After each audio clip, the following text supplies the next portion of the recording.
Hello, my name is Katie and welcome back to my channel.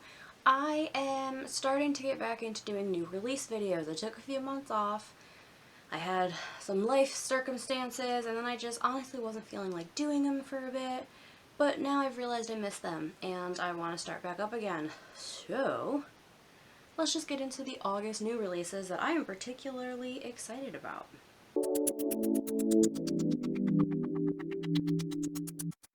We will kick it off with YA. There's only actually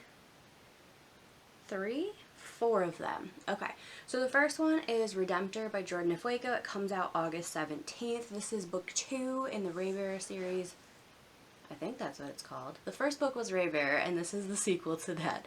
I adored Raybearer. It is about a young girl, her name is Tarsai, and she has grown up extremely isolated but very well educated. And the point is her mother has done this so she can enter her in this competition that is hosted to determine who will be the next Emperor's Council of 11, or who will be on the next Emperor's Council of 11. So Tarsai ends up in this competition, and I thought it was just really well done. I enjoyed it immensely. The next book in YA, it's Call Me Athena by Colby Cedar Smith, also comes out August 17th. This is a book that is written in verse and loosely based on the author's grandmother's life, which I think is really cool. The main character, Mary, is growing up in Detroit in the 1930s with her immigrant parents, her brothers, and her twin sister. I am from Michigan and therefore have a connection to Detroit. That is where my family is from, and I thought it would be really interesting to read about. And the final YA is Living Beyond Borders, Stories About Growing Up Mexican in America, an anthology. It comes out August 21st. It is 20 short stories, essays, poems, and more about growing up Mexican in America. And I think that will be extremely interesting because that's not something I have much experience with. Moving into science fiction and fantasy. I think actually I only have 2 here. Yeah, okay. Coming August 3rd, Shards of Earth by Adrian Tchaikovsky. This is the author of, I think it's Children of Time series? It's a science fiction story where people go to this other planet and there's like giant sentient spiders. That one. Okay, but this is Shards of Earth. I think it's a new series coming from the author. Idris is an enhanced human, part of an elite group of fighters. The enemy, who are aliens known as the Architects, suddenly disappear. 50 years later, Idris and his crew have discovered something strange that has been abandoned in space and is clearly of Architect origin. Are the Architects coming back, or is something else going on? That is right up my alley when it comes to science fiction. And the other science fiction book releasing in August comes August 24th, The Second Rebel by Linden A. Lewis. This is the follow-up to The First Sister, which is a book I have been raving about since I read it earlier this year. It is science fiction, political intrigue, assassinations, women regaining their own lives, like beautiful, wonderful, diverse sci-fi, everything I could have wanted. Next section, thrillers. We have 3 that I'm interested in. Where the Truth Lies by Anna Bailey. This comes out August 3rd. 17-year-old Abigail goes missing. During the investigation, many secrets come to light about the people living in this small Colorado town.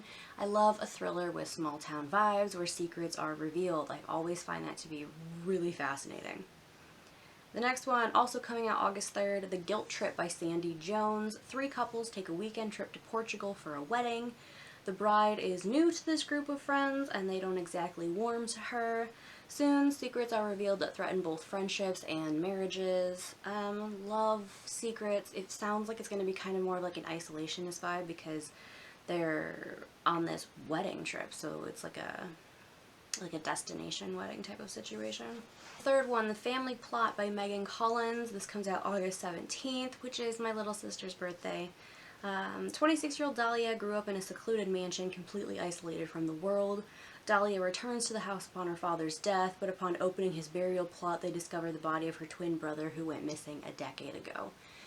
This is the one I am most excited about.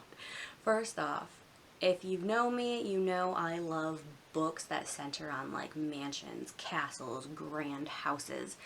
And then the idea of a death uncovering secrets from a missing persons case from years ago. Fascinating. I am so here for this book. Next up, we have two in historical fiction. The first is The Fair Botanist by Sara Sheridan. This comes out August 5th. It's the summer of 1822, and the newly widowed Elizabeth moves to Edinburgh to live with her late husband's aunt and becomes fascinated by the botanic garden which borders her new home. She meets and befriends Belle, a woman with a passion for botany and perfume creation, who is hiding many things, including her true identity.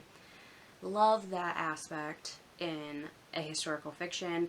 And also, I just thought a passion for botany and perfume creation is not something that I read about very often, so I thought it might be something a little bit different for me. Next, we have The Woman of Troy by Pat Barker. This comes out August 24th. This is the follow-up to The Silence of the Girls, which follows Briseis? I'm never sure if I'm pronouncing this name right. But this follows Briseis after Troy has fallen. In the first book, Briseis is taken on as like a slave, but she kind of becomes more than that. Anyway, it was a really good book. And I am extremely excited to continue the story. I do think I want to reread the first one because I always find I enjoy sequels so much more when I have that first book fresh in my mind. Next, we have two books that are in the regular fiction section. One of these possibly could be considered historical fiction depending on how you personally classify historical fiction. I threw it in just regular fiction because that was what it screamed to me more so than historical fiction. So first we have Velvet Was the Night by Silvia Moreno-Garcia. Silvia Moreno-Garcia is like quickly becoming one of my favorite authors because I just think she has a lot of range in what she can write and what she can write well. And I always find her characters to be interesting, her settings to be interesting. She's really good at making you feel like a part of what's going on. This comes out August 17th. We are in Mexico City in the 1970s. Maite, I think I'm saying that right, investigates her neighbor Lenora's disappearance. Lenora is involved with a group of radicals and may or may not have been disappeared by the government. Super intriguing. I am here for this. And then we also have The Heart Principle by Helen Hoang. It comes out August 31st. I have only read the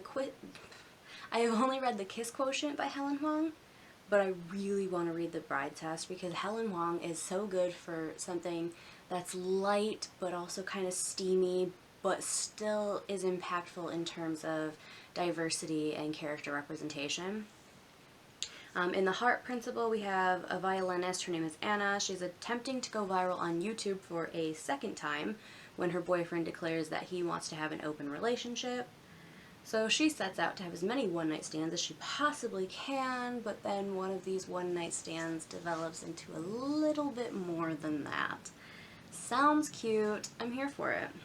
And then last, for the nonfiction, we have Made in China, a Memoir of Love and Labor by Anna Q. I'm not sure. I think I said that right. This comes out August 3rd.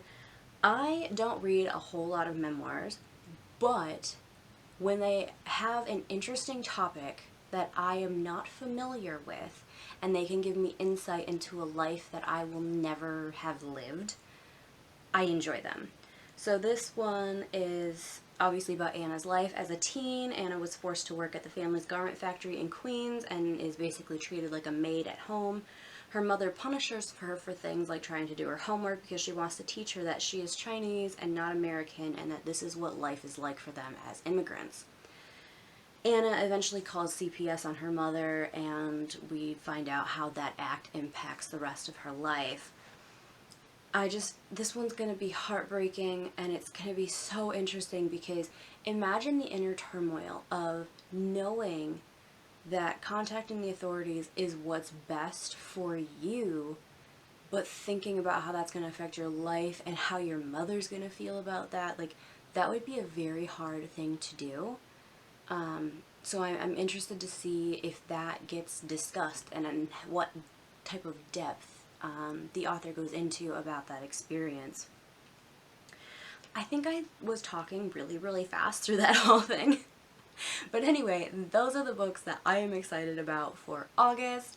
Let me know in the comment section any books that you're excited about that are coming out in August. Thank you for watching. I hope to see you soon. Bye.